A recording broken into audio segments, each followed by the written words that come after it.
Chapter 18. First Love Beckons. A silver Mercedes car sped gracefully through a leafy suburb. The smartly dressed middle-aged man at the wheel breathed heavily with annoyance as an irate woman at his side hissed. "Always the same, isn't it, George? The more important the occasion, the later you are." "But it was you took so long to get ready, love." "Never mind that now, George Simpkins. Just concentrate on your driving, please, and let us at least get there in one piece, if it's not too much trouble." "Of course, dear. I'll try, dear." "He'll do more than try," said Mrs. Simpkins, always wanting the last word. The two girls that were sat in the back of the car sniggered at their bickering parents.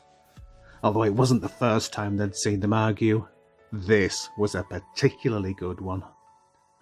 George flicked the indicator arm, then swung a left and muttered under his breath, "It's only a christening," and immediately the row worsened.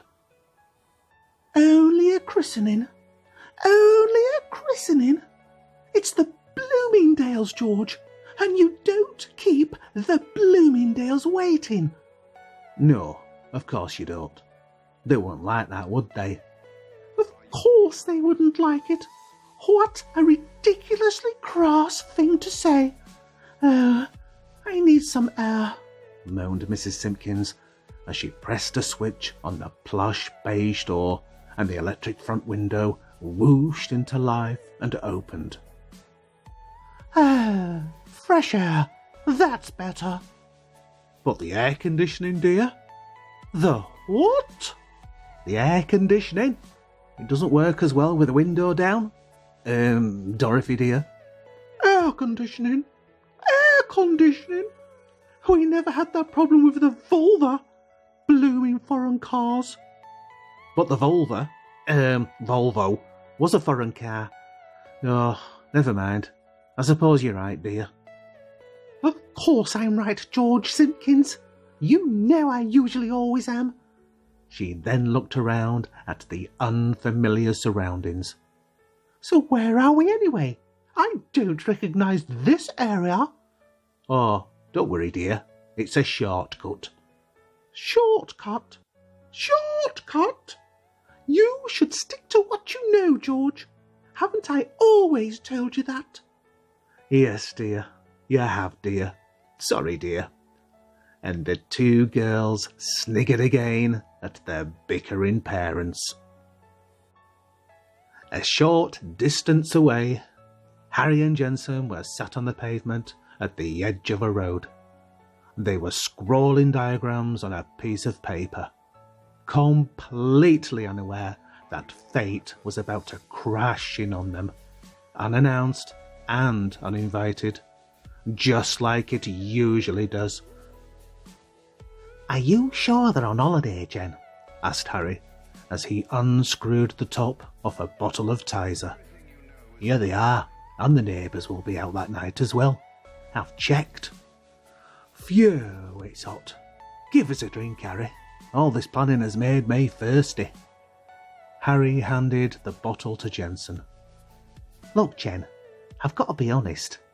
I've got a bad feeling about this one. I just don't like it." Jensen gulped down the first quenching fizzy pop until his eyes watered. "Don't worry, Harry. Nothing can possibly go wrong. I've looked into it. It's a cinch." Oops. Excuse me. "Yeah, but even so, Jen, I'm still not sure." Jensen had now had enough and finally picked up on Harry's obvious reluctance. "What the hell's the matter now? Every time I mention a new job lately, you always seem to find something wrong with it." "I don't know, Jen. It's just, well, I can't properly explain it," answered Harry as he picked up the black marker and doodled on the flagstoned pavement. He then tried to arrange his words more carefully. It doesn't seem to be leading anywhere, that's all." "What's got into you, Harry? Of course it leads somewhere. A new light for your bike, new brakes, or a new wheel." "I mean the future, Jen. The real future. A few years down the road. What are we going to be stealing then? Cars for their parts, or something worse?" Jensen handed the Tizer back to Harry, but he didn't get a proper grip on the bottle, and it fell to the floor and fizzed up and spilled its contents all over the hot pavement. "Whoops, sorry, Harry." "Don't worry about it, Jen. It had gone warm anyway," he replied as he watched the glass bottle roll off the curb, drop on the road, and then break into 1,000 pieces. "Whoops, that's torn it, Jensen." And Harry looked around to see if anyone had noticed. But they hadn't, so that was okay. He studied the broken glass on the road. It glistened and gleamed as the sun reflected on it. It looked hypnotically beautiful. "I'll have to pick that up," he said lazily, and he leant forward but hesitated, because the spilt Tizer looked strangely pretty as it snaked its way down the road. If he had picked it up, the next stage of his life would never have happened.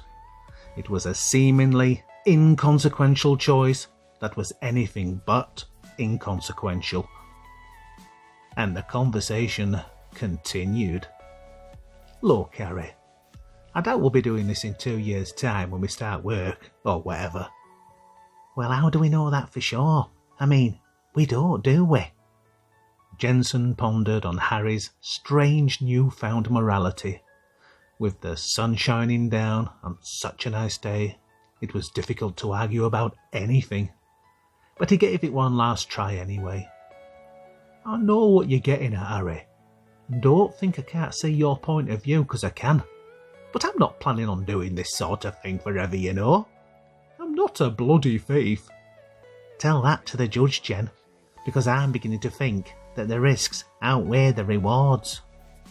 Jensen picked up a small flat stone and scratched his initials in a paving stone. He blew the dust off and sighed, because being fair-skinned, he was really beginning to feel the heat. "Oh, come on, Harry. One more for the road, eh?"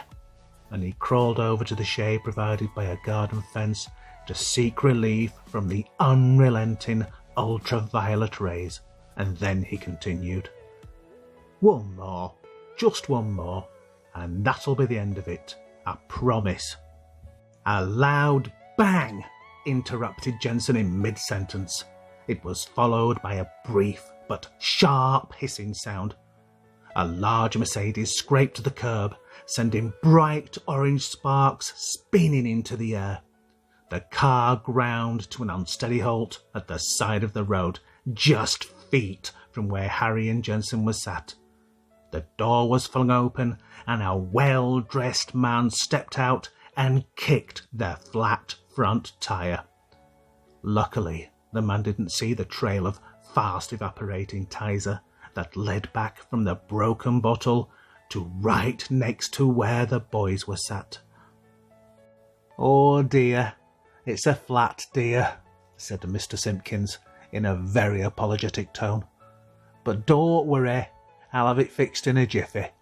And he stood, hands on hips, and worried. Mrs. Simpkins poked her head out of the passenger window and snarled. "Well, get on with it, George. I don't like the look of it round here. You and your damned shortcuts." Harry and Jensen stood up and wandered over to the flustered man. Harry had heard him speak, and even though he was driving a brand new Mercedes-Benz, he could tell by his heavy Yorkshire twang that he was a self-made man and had probably worked very hard for his wealth. So he didn't feel at all uncomfortable in approaching him. "Would you like a hand there, mister?" asked Harry. "Oh, yeah, that would be great. Thanks, young man," said Mr. Simpkins, as he pulled a tartan handkerchief from the top pocket of his expensive suit and mopped his perspiring brow. "George, keep an eye on the tools, will you?" interrupted Mrs. Simpkins, whose cut glass accent was clearly not that of a self-made woman, or could have even been fake. "Well, that's bloody charming, ain't it? We only wanted to help," said Jensen to Harry. Forget it, Jen. You can't talk to her type. Let's just leave them to it, eh? So they gave up and walked a safe distance away and watched the man struggle to change the wheel in his best suit. Oh my God, Harry. Imagine being married to that posh old bat. I know. Don't bear thinking about, does it? But then Jensen spotted something, and his mouth suddenly fell ajar. Harry, take a look at her. She's bloody gorgeous. And he pointed to the taller sister that was seated in the back of the car. Harry stared at the girl. Her hair was blonde and slightly wavy, and although her makeup was light, her eyes leapt out and penetrated him to the bone. Jensen recognized the starry-eyed look. "Oh no, Harry. Forget it. She's way out of your league." "Oh yeah? Says who?" "Well, I bet her mother does for a start." "Yeah, you're probably right there, Jen. So I'll tell you what then. You distract her mother while I chat the girl up." "What? Me? And just how am I supposed to do that then?" But before Jensen could finish complaining, Harry had already sprung to his feet. Even at his tender age, he had learned to seize the moment, for it may never return. So reluctantly, Jensen followed him to the car and narrowed his eyes in an attempt to look shifty. He then offered assistance to the man again, and it worked a treat. The beady-eyed lady suspected him immediately, and she stepped out of the car. Harry knew he only had a few seconds before eagle eyes spotted him, so he had no time to be nervous. He tapped lightly on the car window. The girl turned and looked, then activated the electric window. "Hi," said Harry, as deep and cool as he could. Then, for the first time, her naked eyes met his, and he was seemingly struck by a bolt of lightning that paralyzed him to the spot. But he attempted conversation anyway. Big mistake. Do you come here often?" It was quite pathetic, and as she frowned delicately, he realised what he'd said. "Of course she doesn't bloody come here often. What the bloody hell did I ask that for?" So he tried desperately to retrieve the situation by following his father's advice on such matters, and simply putting his thoughts into words. After all, it's much better to say something trivial than nothing at all. And so he did. Your mother's a bit of a dragon, ain't she?" That was bad, but it got worse. "Oh, bollocks. Oops, I didn't mean to say dragon. Oh, bollocks. It's just, me dad advised me to say bollocks when I couldn't think of anything to say. Well, not bollocks, but, you know, something like bollocks. You know, like trivial bollocks. What I mean is, what a dildo. Not me dad. I mean, I'm the dildo. God, I'm not really a dildo. I meant to say I was a dildo, but I'm not now. I mean, I never was a dildo. I mean, oh. But it was no use. His brain had lost complete control, and his mouth was running away with itself. So he physically held it shut. The girl and her sister just sat there, expressionless. It was beyond embarrassing.